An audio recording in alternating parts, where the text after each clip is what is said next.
Hello friends, तो आज हम लोग देखेंगे chapter 17 star and planets, star and solar systems का देखेंगे क्वेश्चन आंसर। सो पहला हमारा क्वेश्चन है which of the following is not a member of solar system. So यहाँ पे चार ऑप्शंस दिए हैं, तो चारों ऑप्शंस को आप लोग देखो। चारों ऑप्शंस दिए एस्ट्रॉइड, सैटेलाइट, कॉन्सलेशन और कॉमेट। सो कॉन्सलेशन नहीं है सोलर सिस्टम का मेंबर। चलो दूसरा देखते हैं। दूसरा है which of the following is not a planet of sun. कौन इन चारों में से प्लैनेट नहीं है सन का। सो ऑप्शन ए, ये सन का प्लैनेट नहीं है, सिरियस। सो ऑप्शन ए, ये सन का प्लैनेट नहीं है। ठीक है, बाकी ये जो मरकरी है, सैटर्न है, अर्थ है, ये सब प्लैनेट्स हैं, ये हम लोग भी जानते हैं। चलो अब आगे बढ़ते हैं हम अपने थर्ड क्वेश्चन की तरफ।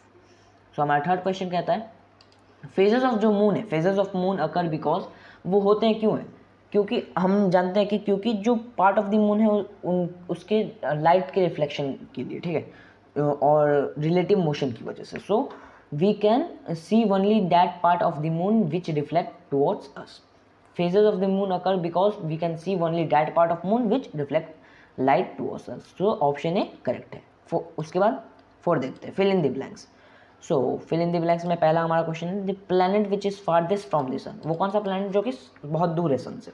सो तो पहला ऑप्शन में हम लोग दे सकते हैं कि नेपच्यून। नेपच्यून जो पहले तो वैसे था कि पहले हमारा सबसे फारदेस्ट प्लैनेट था प्लूटो, लेकिन उसको जब से प्लैनेट के कैटेगरी से निकाला गया तब से नेपच्यून सबसे फारदेस्ट प्लैनेट है। उसके बाद अपने दूसरे क्वेश्चन की तरफ बढ़ते हैं। दूसरा क्वेश्चन कहता है the planet which appears red singular. तो हमारा प्यारा सा मार्स, जिसके ऊपर की अभी रिसर्च चल रहा है। उसके बाद C number, a group of stars that appear to form a pattern in sky is known as constellation. हम लोग भी जानते हैं उसको, हम लोग कॉन्सलेशन कहते हैं, कॉन्सलेशन। चलो आगे देखते हैं। आगे हमारा D number, a celestial body that moves that revolves around a planet is known as. उसको हम लोग क्या कहते हैं, सेलेस्टियल बॉडी जो कि प्लैनेट के अराउंड रिवॉल्व करता है, वो उसको हम लोग सैटेलाइट कहते हैं। सैटेलाइट कहते हैं, ये हम लोग जानते हैं, उसको हम लोग सेटेलाइट कहते हैं। चलो आगे देखते हैं। Shooting stars are not actually stars. वो स्टार्स नहीं होते जबकि क्योंकि वो मेट्रॉइड्स होते हैं, आर नॉट एक्चुअली स्टार्स। चलो आगे देखते हैं। उसके बाद asteroids are found between the orbits of Mars. Mars के ऑर्बिट में वो लोग फाउंड होते हैं। एंड जुपिटर, मार्स और जुपिटर के ऑर्बिट में वो फाउंड होते हैं। चलो सही है। आगे देखते हैं। Pole star is a member of solar system. क्या पोल स्टार सोलर सिस्टम का मेंबर है? जी एकदम नहीं है, क्योंकि वो एक स्टार है, इसके लिए सोलर सिस्टम का नंबर नहीं है। So false. ये ट्रू और फॉल्स का क्वेश्चन था, इसके लिए फॉल्स। उसके बाद B, Mercury is the smallest planet of solar system. True और false? So true, smallest planet है सोलर सिस्टम का। चलो आगे देखते हैं।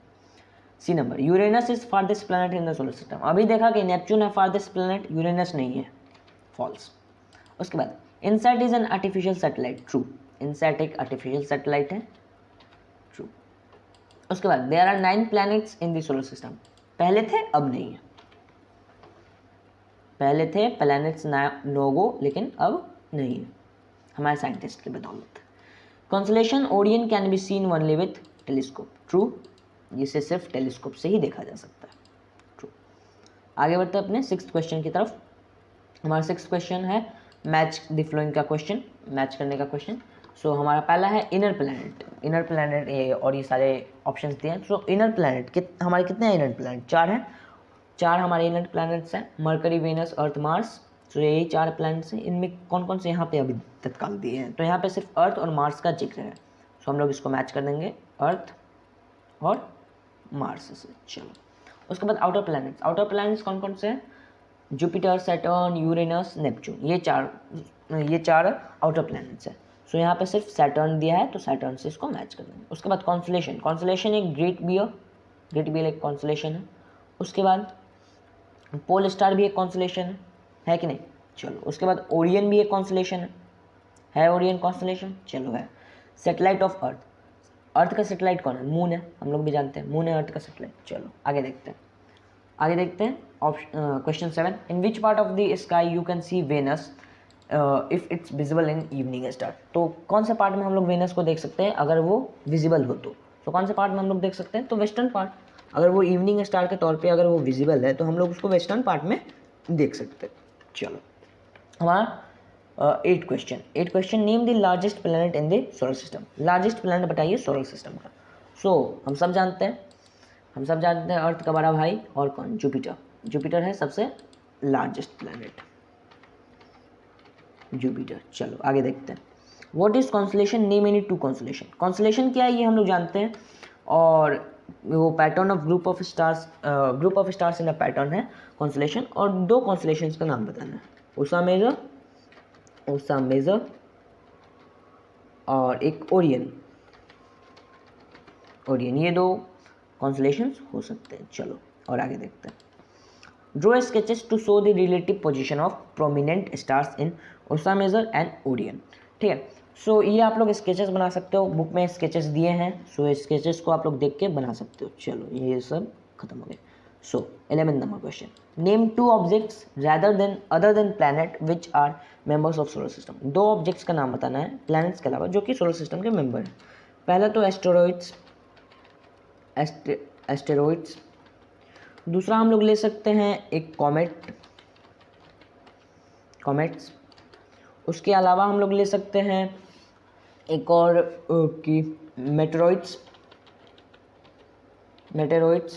सो ये 3 ठो हैं जो कि सोलर सिस्टम के पार्ट हो सकते हैं। इसने तो सिर्फ 2 ही ठो मांगे थे, हमने 3 ठो दे दिए। चलो आगे बढ़ते हैं, आगे देखते हैं। So option question 12, explain how you can locate the pole star with the help of Ursa Major. Ursa Major की मदद से आप लोग कैसे पोल स्टार को लोकेट कर सकते हो ये बताओ। सो इसका पूरा आंसर यहाँ पे है, आप लोग देख सकते हो। इसका पूरा आंसर यहाँ पे इस एक्टिविटी में दिया गया है। सॉरी एक मिनट दोस्त,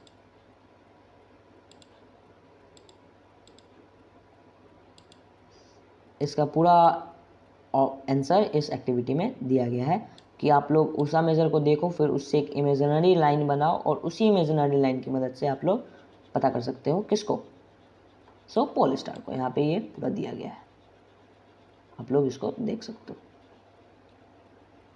चलो अच्छा है, अब आगे बढ़ते हैं हम अपने अगले क्वेश्चन की तरफ। सो लेट्स मूव ऑन, आगे बढ़ते हैं अपने अगले क्वेश्चन की तरफ। सो ये तो हो गया। अब अगला क्वेश्चन हमारा 13 नंबर क्वेश्चन। 13 नंबर क्वेश्चन क्या है कि do all stars in sky move. क्या हर एक स्टार स्काई में मूव करते हैं? जी नहीं। अगर हर एक स्टार मूव कर रहा होता तो पोल स्टार नहीं होता। ठीक है, पोल स्टार हमें एक ध्रुव तारा हम उसे नहीं कहते, उसी की मदद से हम लोग डायरेक्शन को पता नहीं कर सकते। सो पोल स्टार एक ऐसा स्टार है जो कि मूव नहीं करता। उसके बाद why is the distance between stars expressed in light years. What do you understand by statement that a star is 8 light year away from the earth. So light year क्या है? तो देखो जो किलोमीटर है ना वो बहुत ही छोटा यूनिट है हम लोगों के लिए, नहीं, मतलब स्पेस में उस किसी भी चीज़ को नापने के लिए, तो उसको तो हम लोग रख नहीं सकते किसी भी चीज़ को नापने के लिए। इसी के लिए एक उससे भी महान यूनिट जो कि लाइट ईयर है उसे बनाया गया। लाइट ईयर क्या है? तो एक लाइट है वो 1 साल में कितना डिस्टेंस ट्रैवल कर सकता है, वही है लाइट ईयर। ठीक है, उसी को हम लोग कहते हैं लाइट ईयर। चलो समझ में आया लाइट ईयर क्या है। अब लाइट ईयर को डिनोट किया जाता है LY से। लाइट ईयर को किस चीज़ से डिनोट किया जाता है? LY से। ठीक है, और 1 लाइट ईयर कितना होता है? 1 लाइट ईयर कुछ होता है, एक मिनट जी। सो 1 लाइट ईयर होता है 9.461। ठीक है, 461 into 10 to the power 12 kilometre. 9.461 10 to the power 12 kilometre. 10 to the power 12 kilometre होता है 1 लाइट ईयर। तो समझ में आया। और यहाँ पर जैसा अभी लिखा है कि अर्थ से मान लो कोई भी एक स्टार 8 लाइट ईयर दूर है, तो इसका मतलब क्या है? अगर वो 8 लाइट ईयर दूर है, इसका मतलब ये है कि लाइट को उस स्टार तक ट्रैवल करने में 8 साल का वक्त लगेगा। 8 ईयर्स का टोटल टाइम लगेगा। चलो समझ में आया। अब आगे देखते हैं। आगे हमारा 15वां क्वेश्चन है कि रेडियस ऑफ ए जुपिटर। ठीक है, जो जुपिटर का रेडियस है वो 11 गुना है अर्थ के रेडियस के मुकाबले। ठीक है, is 11 times the radius of earth. Calculate the ratio of volumes of Jupiter and the earth. How many earths can Jupiter accommodate. तो देखो जो जुपिटर का रेडियस है वो 11 टाइम्स है अर्थ के मुकाबले। अब जो इन दोनों का रेशियो को पता करो और ये पता करो कि जो अर्थ है कितने अर्थ जुपिटर के अंदर समा सकते, कितने अर्थ जुपिटर के अंदर रह सकते हैं, ये पता करो। सो पहले देखो जो फॉर्मूला है वो क्या है स्फीयर के वॉल्यूम का। ये तो एक स्फीयर शिप का ही है ना, जुपिटर हो या फिर अर्थ, ये तो एक स्फीयर शिप का है। तो वॉल्यूम क्या है स्फीयर का? सो 4/3 पाई, मैं इसको यहाँ पे पाई ही लिख देता हूँ क्योंकि सिंबल 4/3 इंटू, मैं इसको यहाँ पे पाई लिख देता हूँ क्योंकि सिंबॉलिक रिप्रेजेंटेशन अभी मैं नहीं कर सकता। So 4/3 into pi R radius cube, ठीक है, 4/3 into pi radius cube, okay. So 4/3 into pi radius cube.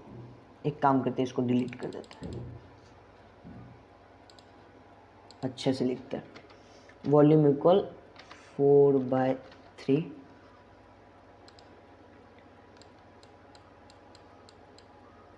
Pi into radius cube, ठीक है। सो मान लो कि अगर हम लोग अर्थ का रेडियस मानते हैं आर ई, क्या मानते हैं अर्थ का रेडियस आर ई। सो अब हम जुपिटर का रेडियस क्या मानना होगा 11 आर ई, क्योंकि हमने पढ़ा है कि अभी हमने यहाँ पे देखा कि जो जुपिटर का रेडियस है वो क्या है 11 टाइम्स है अर्थ के रेडियस से। तो अगर अर्थ का रेडियस हम लोग आर ई मानते हैं तो जुपिटर के रेडियस को हमें 11 आर ई मानना होगा, राइट। चलो बहुत अच्छे।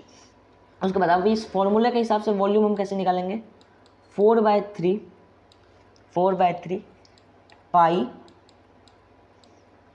आर ई क्यूब, ठीक है, 4/3 pi R E cube by 4/3 pi 11 R E cube, ठीक है, 4/3 पाई 11 आर ई क्यूब। चलो सही है। सो ये 4/3 एक दूसरे को कैंसिल कर देंगे, 4/3 एक दूसरे को कैंसिल कर देंगे, और ये पाई भी एक दूसरे को कैंसिल कर देगा, ठीक है, ये पाई भी एक दूसरे को कैंसिल कर देगा। अब बचा क्या तो are E cube bye 11 R E cube बचा, ठीक है, are E cube bye 11 R E cube. अगर हम लोग आर ई मतलब रेडियस ऑफ अर्थ मान लो अगर 1 लेते हैं, सो 1/11 क्यूब, 1 क्यूब बाय 11 क्यूब। चलो ये ले लिया। अब हमें देखना है 1 का क्यूब क्या होगा, 1 होगा, और 11 का क्यूब क्या होगा, 11 का क्यूब हम लोग एक बार कैलकुलेट करते हैं। सो अगर 11 का क्यूब अगर हम देखें, इसको काम करते हैं जी, अगर हम लोग 11 का क्यूब देखें, 11 इंटू 11 का क्यूब कुछ 1331 होगा, ठीक है। सो 11 का क्यूब कितना होगा 1331। सो इससे क्या समझ में आता है, इससे ये समझ में आता है कि अर्थ टोटल 1331 अर्थ जुपिटर के अंदर समा सकते हैं, ठीक है, 1331 अर्थ जुपिटर के अंदर समा सकते हैं, समझ में आया। चलो उसके बाद 16 नंबर देखते हैं। बूझो मेड द फ्लोइंग स्केच, बूझो ने ये स्केच बनाया है जो कि ये 17.29 पिक्चर में है, ऑफ द सोलर सिस्टम का ये स्केच बनाया है। इज द स्केच करेक्ट, क्या ये स्केच करेक्ट है, अगर ये करेक्ट नहीं है तो करेक्ट करो, इफ़ नॉट करेक्टेड, अगर ये करेक्ट नहीं है तो करेक्ट करो। पहले हम लोग देखते हैं ये करेक्ट है या फिर नहीं है। तो ये देखो, पहले तो सन है, चलो सेंटर में सन है, ये सही है। उसके बाद मरकरी, चलो ये भी सही है। फिर अर्थ, ये अर्थ कहाँ से आ गया, और मरकरी के ही ऑर्बिट में मार्स भी ऑर्बिट कर रहा है, मरकरी के ही ऑर्बिट में मार्स भी है, ये क्या है भाई। तो ये तो सही नहीं है, चलो ये तो सही नहीं है। सो ये सही तो है नहीं, ये स्केच सही नहीं है। अब इसको करेक्ट कैसे करना है, अब करेक्ट कैसे करना है ये आप लोग जानते हैं, ठीक है। अब स्केच बनाओ, पहले बीच में आप लोग सन को रखो, फिर मरकरी, फिर अर्थ, फिर मरकरी, वेनस, फिर अर्थ, फिर मार्स, फिर जुपिटर, फिर सैटर्न, फिर यूरेनस एंड फिर नेपच्यून, ठीक है, सबसे लास्ट में नेपच्यून। तो ऐसे आप लोग बना सकते हो। चलो सब सही है। तो इसी के साथ ये चैप्टर 17 अब हमारा होता है खत्म। मिलेंगे अगले वीडियो में, तब तक के लिए like share and subscribe. Okay, tata bye bye.